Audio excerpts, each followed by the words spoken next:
So Vinay, I don't eat a lot. I have tried dieting before. I exercise every day. I eat very little food. But I still don't see any results. I'm not losing weight. I'm not losing fat. I'm not building muscle. What should I do? This is the question I get asked a lot. And from almost every client that I get, from almost every inquiry on Instagram I get asked this question every time, that I am doing everything right and why I am not able to see the results. This episode is for everyone who has ever asked me this question, and this episode is for you if you are stuck. If you think that you're doing everything right and you're still not getting results, this episode is for you. In this episode, I'm gonna lay out an exact framework about what are the things that might have gone wrong, what are the things that could go wrong in future, and how to exactly solve those. So this episode is gonna answer all of your questions and gonna accelerate your transformation journey so that you don't get stuck. That's what, my friend. As always, Vinay here, lecturer of exercise science at National Strength and Conditioning Association India, a body transformation and performance coach, here to make your transformation journey easier, faster, and enjoyable. And today's topic is, I'm doing everything right, but I'm still not getting any results. And this was the question I actually asked my sister yesterday. I have a younger sister, and I asked her that, tell me what topic do you want me to make my next podcast? And she said, I know everything. I asked her, then why are you still not getting any results? Why are you not changing? Why are you staying the same over a longer period now? She said me that, I don't know. I'm doing everything right, but still, why I'm not getting any results? And this just sparked an idea in my head that she is not alone. She is not the only person who is facing this problem. There are a lot of people that have come to me with the exact same problem. And why not make an episode on this topic? So that is why we are here, and I'm going to tell you the exact framework. So there was a research where the researchers took dietitians and non-dietitians and asked them to measure the calories of the food that they were eating and report it to the researchers. Okay, what the researchers found at the end of the study was that even dietitians misreported the amount of calories they were eating by almost 223 plus or minus 116 calories every single day. And not just that, apart from the dietitians, the non-dietitians, who are the general public, the normal population, everyone like you, they underreported their calories by like 429 calories plus or minus 142 calories every single day, my friend. Now this is a huge number. For even for dietitians, if the dietitians could get wrong, then the general public doesn't owe us anything. They will go wrong 100%. Okay, so why are we still stuck? Is because we think that we are doing everything right, but in actual sense we are not doing everything right. Now I'll give you a very practical example that happens with me almost every day. Now I'm still working with a lot of clients. We have an amazing process. We have a very structured but flexible dieting approach, and what happens is I ask pictures of meals of my clients almost every day. Okay, and what I see is the client sends me pictures, and then what we find out is they are having their protein, they are having good amount of carbohydrates, they are having their veggies, but with those meals they are also having papad, they are also having pickle, they are also having a sweet dish with it, and all of these things are adding in 250 to 500 extra calories in all of their meals. And at the end of the week, what happens is this 250 500 calories every day is adding up. Even if they're not counting their calories, the calories still counts, my friend. Okay, now here's just one example about how we think that we are doing everything right, but we are not actually doing everything right. So the solution number one is have an objectifiable goal and an objectifiable process. Now, what goal we have majority of times is, I just want to lose weight, or I just want to lose fat, or I just want the tummy to become flat, or I just want to look good in this dress, I just want to look good for my wedding, I just want to do blah blah. Okay, this is not an objectifiable goal. Now I want to look good is like there could be something going on in my mind and that could change over time. Tomorrow I would see my favorite actor, my favorite influencer in a completely different look, completely different dress, completely different physique, and my perspective about how I wanted to look when I started the transformation journey could change over time. Okay, so this is a subjective data. I want to feel like this could change. This is subjective to the situation that you are in at the moment and the way you are feeling about things at the moment. There is no objective data. Now objective data, what do I mean by objective data is I want to lose 10 kgs, I want to lose 5 kgs of fat, I want to put on 5 kgs of muscle mass, or I want to fit into a medium size dress, I want a waist to be like 30 inches. These could be the objectifiables. Few more objectifiable goals would be strength goals, that I want to be able to lift 2 times of my body weight when I do a squat. I want to be able to ball at 140 kilometers per hour. I want to be able to play the 50 over game and bat from first over to 50th over, so that I want to have that endurance with me. Okay, I want to complete a 5k marathon, I want to complete a 10k marathon. These are objectifiable goals. Okay, now 10k marathon is 10k marathon even if you're feeling good, even if you're feeling bad. It is a 10k marathon even if you are in India or even if you are in the US. Okay, so these are the goals that we could objectify. These goals don't care about your feelings. These goals aren't dependent upon any other circumstances or situations. A 10k marathon is a 10k marathon, a medium size is a medium size, a 30-inch waist is a 30-inch waist, 10 kg weight loss is like 10 kg weight loss everywhere. Okay, so this is part 1.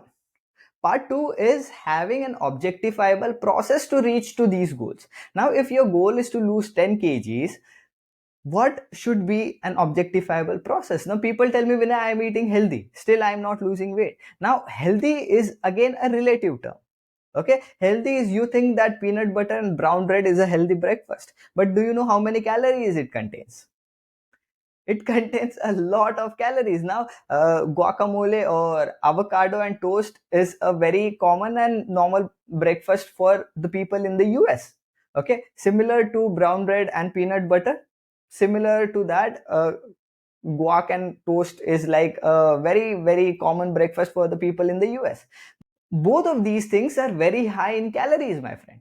Even if these things are healthier, but they contain a lot of calories. Now at the end of the day, if the goal is to lose fat or lose weight, what we have to do is to stay in a calorie deficit. If we are burning 2000 calories, we have to eat somewhere down or something that is less than 2000 calories. And if we are adding in 600 or 800 calories in the breakfast itself, that will make it very difficult for us to stay in a 1600 calorie diet or a 1500 calorie diet. Then it would give us just 900 calories to eat throughout the day, and that would make it very difficult for us. Okay, so having an objectifiable goal. Now for example, and to make things very easy, we'll have the goal like 10 kg weight loss. Okay, now what would be an objectifiable process here is, I want to eat like 1500 calories, 1600 calories, 1800 calories. Now this is goal number 1. Now even if you don't have the calorie track, what you could do is have objectifiable meals. Now what objectifiable meals would look like is, I want to eat 30 grams of protein every meal. Now to get 30 grams of protein, you will have to again quantify your food. Quantifying the food stays same in India, stays same in the US. The rice would weigh the same in India, in the US, or in other part of the world. Everywhere the quantity of chicken would stay the same. These are the things that won't change. 30 grams of protein is 30 grams of protein. You get it from any source. Okay, so getting 30 grams of protein, getting 50 grams of carbohydrates, 20 grams of fats, these could be the goals. Or else one more thing that you could use to quantify is just measure the quantities of the food that you are eating. Now 150 grams of chicken, 50 grams of rice, 150 grams of veggies. There is a very good lean body ratio that I have designed for all of my clients. We have a create your plate nutrition guide that gives the entire framework about how to plan out your meals, how to have flexibility with your meals and eat delicious food every single day while getting fantastic results. That sorts everything out for my clients, and my clients don't face this problem over a period of time. Okay, so that is what, have a structured approach that is objectifiable. Okay, not subjective. Apple is healthy, but start eating 10 apples a day and you will sit in the washroom for like 2 hours for the next day. Okay, healthy food does not mean healthy if we are overeating it. Okay, healthy food doesn't stay healthy if the portion size of the healthy food is eaten in the very high quantity.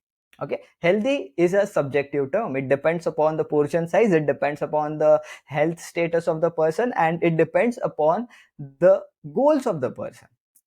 Peanut butter could be called healthy if we are staying in a calorie deficit, we are not overeating it, it could be healthy. But if we are overeating peanut butter, we are getting a lot of fat from it, we are already obese, we are having insulin resistance, we are diabetic, high blood pressure, all of those things, then eating a lot of peanut butter would be problematic for us. We are suffering from high cholesterol, we are suffering from high triglyceride levels. High fat diet would actually be counterproductive for us, even if it is peanut butter, even if it is avocado, even if it is coming from olive oil. Olive oil is also termed as healthier, but higher cholesterol, higher triglyceride levels in the body, and we are overdoing on the olive oils, overdoing the avocados, overdoing on peanut butters. It would still not be healthy for us. Okay, so healthy is a relative term, so remove the word healthy, rather have quantifiable stuff. Okay, so now we have a quantifiable goal of 10 kg weight loss, then we have a quantifiable process, that I would be eating this. Second goal could be, you could have a quantifiable, now this is about the energy intake. Now food is what gives us the energy. Now there should also be something that will help us to regulate the energy out, that is our exercise, and the other one is the steps or the activity that we do throughout the day. So having an activity goal is very easy.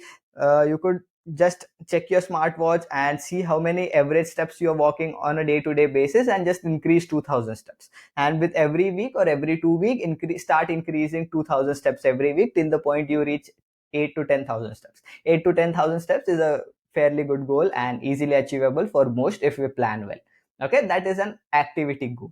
Then again, objectifiable goal, 8k steps is 8k steps, no matter where you are, no matter you think you walked a lot or no matter you don't think you walked a lot. If the watch is showing 8,000 steps, that means you are somewhere around 8,000, because now what I've seen, my friend, is when I'm recording a podcast, I'm a little expressive. My arm gestures and everything keep moving. My facial expressions keep moving.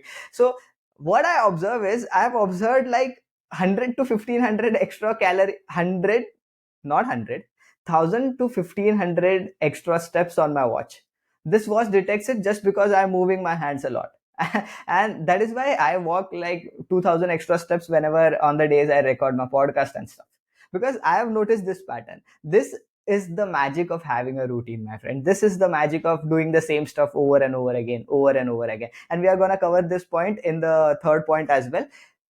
But what I'm trying to tell you is, have an objectifiable process. Okay, number 2 was having an activity count, number 3 was exercise. Okay, 40 minutes of exercise at an rpe is the ratings of perceived exertion, overall the sessions perceived exertion, how exerted you feel after the session, how do you think how much energy you think you have put into the session, should be somewhere around 7 to 8, not 9 and 10. 9 and 10 is like you're burnt out completely, you're fully drained, and you will need next 2 to 3 days just to recover from that one single workout. Okay, it shouldn't even be below 6 or 5 or 4 to get the best possible results. There could be some days where you just showing up matters. There could be days when you just show up to the gym, just get a 20-minute cardio done and come home. That is also acceptable. But on the most days, having the intensity around 7 to 8 is the best. Okay, to get the best possible results and not get yourself burnt out. Okay, so this was about having objectifiable goals and having objectifiable process. Now when you know that you're eating 1500 calories, or you're eating 250 grams of this, you're eating 100 grams of this, you know that how much energy is going in, what is the food quantity that is going in, how much energy you're burning, how much exercise you're doing. Now if calorie in, calorie out, although it is an estimate, because there is no machine, no device, nothing exists as of today that could exactly estimate how much calories we are burning or how much calories we are eating. All of these things are estimated guesses. Okay, well thought of, well educated and estimated guesses, my friend. Okay, the calories from the food is not a constant measure, the calorie burnt is not a constant measure. All of these things are dynamic, they have a range within it, but the magic here is having a structure and repeating the process over and over again. Okay, that is the magic.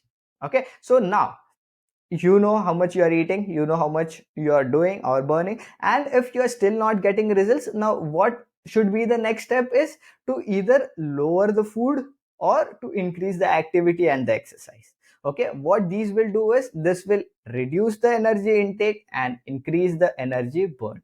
Okay, overall what it will do is it will get you in a calorie deficit. Once you are in a calorie deficit, it will be easier for you to start losing weight.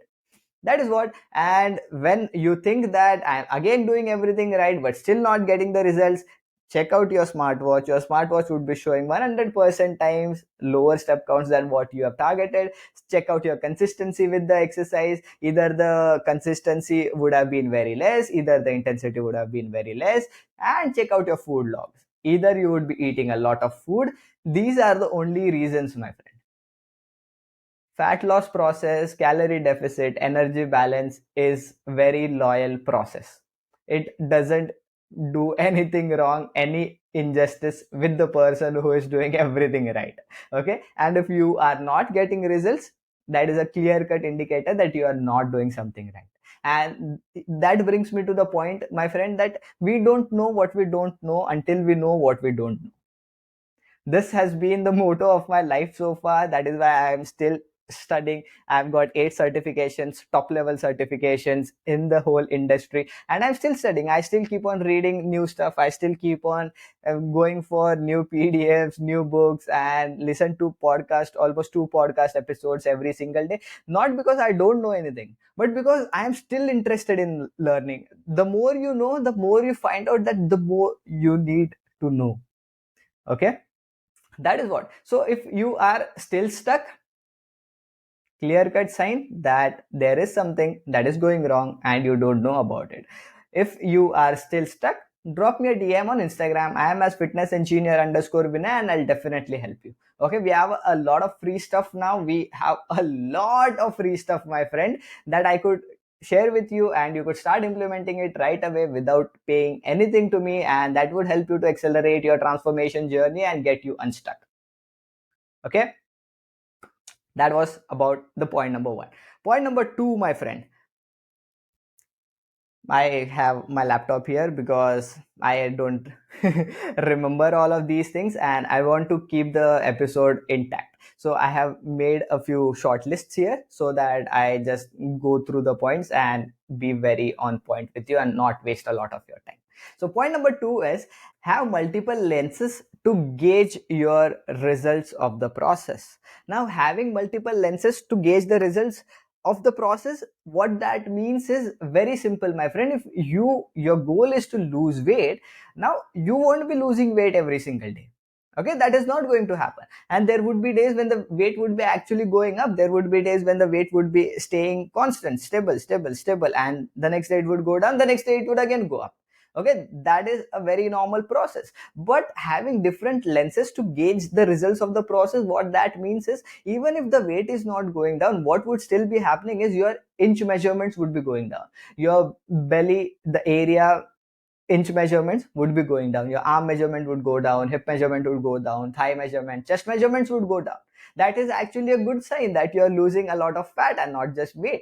Okay, because fat loss and weight loss are two different things. Okay, whenever you lose fat, you are directly gonna lose weight, but weight loss can also come from muscle loss.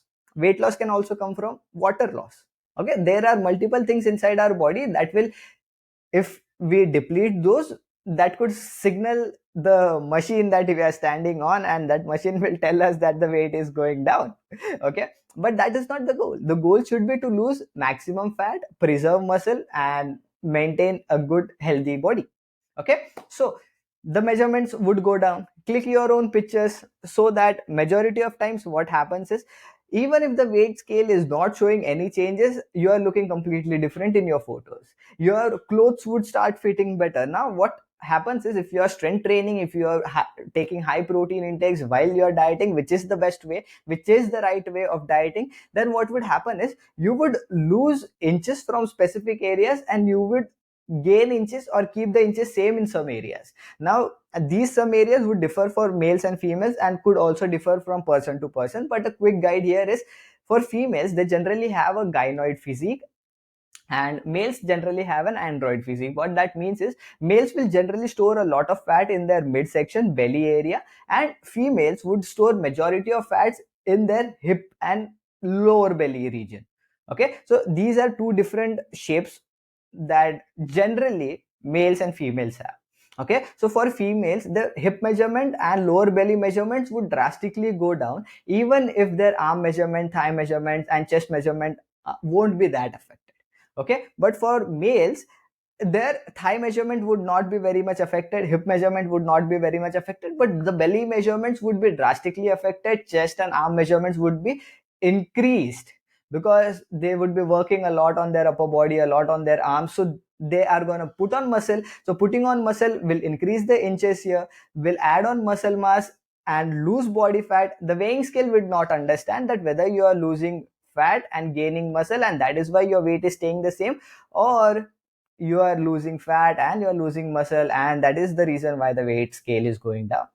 So the right way is to put on muscle, or at least preserve the muscle that you have and lose body fat, even if the weighing scale will not be able to understand, but this is the right way to do it. Okay, so that is why we need to have multiple ways to gauge our progress. Now pictures could be one, second could be inch measurements, third could be again weight is again one of the ways that we could use. Then again cloth fitting is something that we could use. Okay, you would wear the same clothes, but the same cloth would fit you nicely on the arms, would fit you nicely on the chest and would be very loose from your belly region. For females, what that would mean is their jeans would fit nicely in their thighs and their hips and would become slightly looser in their waist. That is what all the females want, right? At least I think all the female want that. But that is what the point I am trying to make here is, multiple lenses would give you a better idea about what is exactly happening with the body. Okay, and when we have these multiple measurements, just one thing, even if it goes somewhat out of the track, somewhat up or down, it won't bother us a lot. Okay, and you would be exactly knowing that whether you are going on the right track or whether you need to change stuff. Okay, then coming to the next point. Next point is, make changes only when required. Now that is why having point number 1 and point number 2 are very, very important. Now what people do is, they don't see results for a week, they don't see results for 2 weeks and they change everything. Okay, they think that, okay, now I was eating this much and I was still not losing weight, let's start cutting rice, let's stop doing this thing, let's stop doing this thing, let's add in an hour of cardio and everything. That is because they don't know what the right process is, they're not quantifying stuff, they are not having multiple lenses to look at their progress. Okay, now even if the weight is staying stuck, if you feel like weight is staying stuck but there are changes in measurements, you are looking different, your energy levels are better, your moods are better, your sleep is better, digestion is better, that is a good sign. You don't need to change a lot of stuff over period. If you are still not losing weight for like 3 weeks, then you need to make slight adjustments either in the nutrition part or either in the activity part. Okay, so just making slight measurements, my friends, would be a lot, that would make a very huge of a difference. You don't need to change everything. Okay, just make one single change, just add in 2000 steps and that would help you to break the plateau. Just reduce one chapati from your lunch and one chapati from your dinner and that would make a huge difference for you. Just add in 100 grams of extra chicken or 100 grams of extra paneer into your meals. So basically add in 50 more grams of protein to your meals and your satiety levels, the feeling of hunger and fullness would be there. You won't be craving for more food, the hunger management would be better, your energy levels would be better, and these things will naturally help you to eat less food and still stay energetic throughout the day, and this will help you to stay in a calorie deficit more easily, and this will help you to lose weight overall. Okay, so make changes only when required. And to come to the third point, we have to do the first two things correctly, that having an objectifiable goal, having objectifiable process, and looking at the results from multiple lenses to get the best idea. Okay, this was point number 3, where I talked about we need to make changes only when required. A lot of changes would actually make it difficult for you to stick to the plans, my friend. If it is difficult to stick to the plan, then it is difficult to get results. If it is difficult to get results, then what's the point about doing all of this, right? So the simpler the process, the more consistent we could stay with the process. More consistent we could stay with the process, better and faster results we get, and that is what we all want. So don't make any changes unless and until everything is stuck. You are not feeling any change whatsoever in your digestion, in your energy levels, in your sleep pattern, in your strength levels, in your inch loss, in your pictures, in your weight for 3 weeks consistently. Only then make changes to your plan. Okay, and last but not the least is have an external accountability. Okay, having external accountability is very simple, my friend. Now whenever we have exams, we study. Whenever we have a deadline, we finish the work. Whenever we are told to do something, we do that. But when there is no exam, we don't study. When there is no deadline, we don't get the work done. When we are not told about doing something specific, we don't do that. So that is why having a coach or someone who will hold you accountable for doing the stuff that you need to do to get your results is very, very important. Now having a coach could help you to set objectifiable goals, could help you to set objectifiable process, could give you all the different lenses that would help or make it easier for you to gauge your progress, could make sure that when is the right time to make changes, and could also help you with external accountability, support and motivation when needed, clarify all of your doubts so that you don't have any doubts and you go throughout the process without any hurdles. That is why having a coach is super, super important, and that is 100% proven way to get amazing results. But if you are not ready yet to have a coach, what you could also do is have your mom, have your dad, have your sister, brother, wife, husband, whoever it is, to hold you accountable. Share with them a quantifiable process that you have, a quantifiable results that you want, and what are the things that would help you to gauge the results you are getting, and when to make changes. They would help you to stay accountable. They would keep nudging you. Okay, you need to eat this. Okay, you need to wake up to get the workout in. Okay, you need to do this. This external accountability helps a lot. One more way of keeping external accountability is social media, my friend. Social media these days is fantastic for external accountability. Just post it out that I am starting my own transformation and I want to lose 10 kgs by the end of 3 months. Put the date there. Okay, and when you will put that out there, you will have that social fear that what if I don't achieve this, what if I don't achieve this, people will ask me. Even though nobody is going to ask you, my friend, remember this, nobody is going to ask you. Nobody is even going to remember that you started something. Nobody is even paying attention to you as much as you think. That has happened with me as well. I use social media as external accountability a lot. If you would be following me on Instagram, you would be regularly seeing me posting my meals, posting my calories, posting my workouts, posting my form and techniques, and that helps me to get better because I want to prove it to myself that I have done this already. I want to do it better now. I have been here for so long and I have to go there now. Okay, I know that nobody is paying attention to me, even if I know some of you are. But that helps me. That helps me to have accountability over myself and make me do the stuff that I promised myself that I would be doing, and I do it. That's it. You could also do the same. You could also use social media to share your goals, to share your process. What that will also do is that will inspire people who are watching you, my friend. Every day, every action we take is inspiring someone or the other. Okay, we just have to make sure that our actions are worth taking inspiration from. Okay, so this is how you could use external accountability, because at the end of the day, what matters to get the result is the consistency with the right process. Okay, having the right process is also important, and having consistency with that process is more important.